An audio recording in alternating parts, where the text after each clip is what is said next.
तो इस एरिया में किसी कंपनी को, किसी होटल को, किसी फैक्ट्री को, बड़ी कंपनी को अगर जमीन खरीदना है तो वहां के लोकल लोगों का नियम चलेगा, न कि वहां संसद का नियम या supreme court, high court, district भी जरूरी था शेड्यूल 6।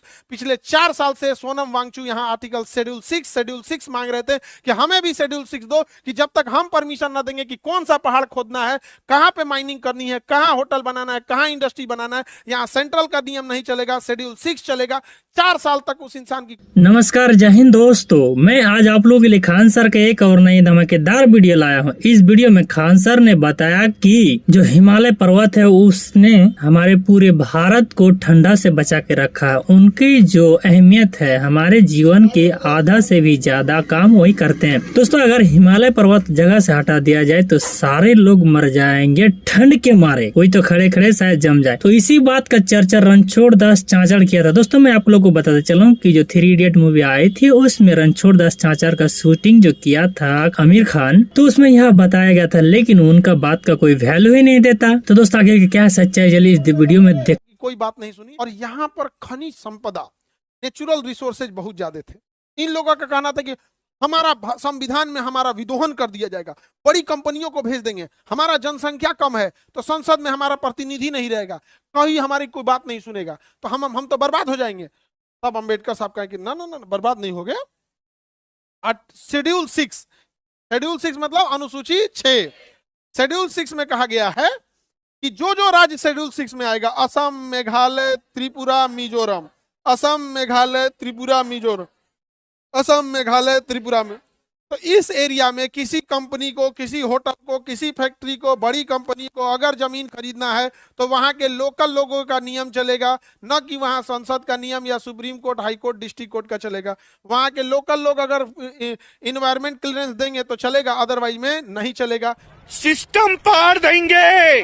अब बताइए, वहां का जंगल आज भी सुरक्षित है, पूर्वोत्तर का, वहां के खनन आज भी सुरक्षित है, बचा के कौन रखा है? शेड्यूल 6। ऐसे ही जम्मू कश्मीर में, लद्दाख में सबसे ज्यादा खनिज है, लेकिन लद्दाख में बर्फ इतना है और वहां सबसे ज्यादा सेंसिटिविटी है, बहुत ज्यादा खनन हो जाएगा, बहुत ज्यादा अगर प्रदूषण होगा, फैक्ट्रीज लगने लगेंगी, होटल खुलने लगेगा, इंडस्ट्रियलाइजेशन होगा, यहाँ का बर्फ पिघलेगा, कंपनियां अपना पैसा कमा के लेके चली जाएंगी, वहां के रहने वाले वैसे ही बर्बाद हो जाएंगे जैसे आज धनबाद और झरिया के लोग वहां पे कोयला निकालने के बाद जो आग लग गया है, वहां के आदिवासी आज मर रहे हैं, बड़ी कंपनियां पूछने नहीं जाती है। नहीं, हम लोगों ने गरीबी देखी है। तो यहाँ भी जरूरी था शेड्यूल 6। पिछले 4 साल से सोनम वांगचू यहाँ आर्टिकल शेड्यूल 6 मांग रहे थे कि हमें भी शेड्यूल 6 दो, कि जब तक हम परमिशन न देंगे कि कौन सा पहाड़ खोदना है, कहां पे माइनिंग करनी है, कहां होटल बनाना है, कहां इंडस्ट्री बनाना है, यहाँ सेंट्रल का नियम नहीं चलेगा, शेड्यूल 6 चलेगा।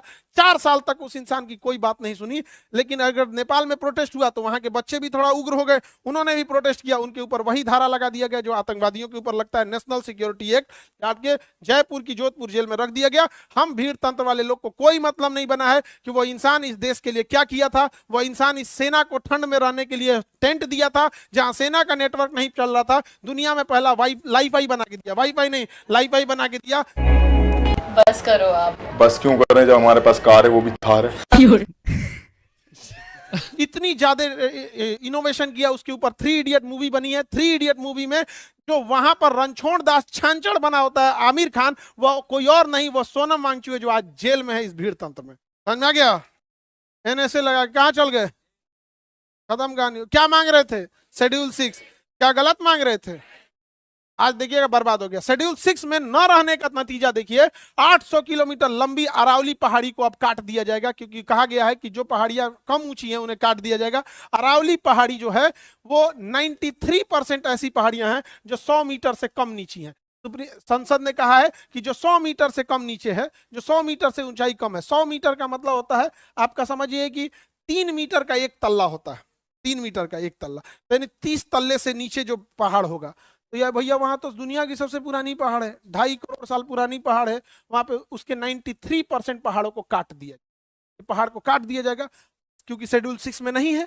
अब वहां के लोकल लोग का चलेगा नहीं। अब इस थार मरुस्थल से उड़ने वाला बालू दिल्ली को बना देगा बालू का कटोरा, यहाँ सब ध्वस्त हो जाएगा। और यहाँ से उड़ने वाला बालू हिमालय पर्वत पे जाके जम जाएगा। हिमालय पर्वत पे जब जमेगा वह बालू, तो वहां पे वो गर्मी को सोख लेगा। अभी पर्वत पे बर्फ है, तो जो धूप आता है तो शीशे की तरह चमक के निकल जाता है, बर्फ कम पिघलती है, लेकिन बालू की जब एक लेयर आ जाएगी तो बालू बड़ी जल्दी गर्म होता है। भूजा भूजने के लिए बालू का यूज किया जाता है। जब उसके ऊपर बालू रहेगा तो बर्फ को तेजी से पिघलाएगा, यहाँ से बर्फ पिघलेगा, गंगा और यमुना में मिलेगा और वो अल्टीमेटली बिहार में आके बाढ़ लाएगी। लेकिन आर्टिकल शेड्यूल 6 नहीं है, हम लोग टुकु टुकुर मुंह देखेंगे। ज्योग्राफी डिसाइड और इकोनॉमी, समझ में आ गया कि नहीं गया? This is geography. भारी मिस्टेक हो गया सर। भीड़ तंत्र में क्या खराबी होती है? भीड़ चाहती है उनके लिए कोई लड़ाई लड़े, लेकिन भीड़ तंत्र की खराबी, वो फंसेगा तो भीड़ उसके लिए नहीं आएगी। समझ में आ गया? दिस इज भीड़ तंत्र। आगे बढ़ जा। हैं। फाइनली दोस्तों, आप लोगों ने यहाँ तक वीडियो देखा, आप लोगों का बहुत बहुत धन्यवाद। दोस्तों, खान सर जब भी बात करते हैं सही बात करते हैं, सत्य और अहिंसा के आगे खड़े रहते हैं। दोस्तों, खान सर का कहना है कि हमारा जो भारत देश इतना गरीब हो, आगे चलकर अमीरी में आए और भारत देश डेवलप हो। जैसे चाइना 2050 में जी रहा, उसी तरह से हमारा भारत भी 2050 में जियो। लेकिन इन सब करप्ट नेताओं की वजह से हमारा भारत देश गरीब है।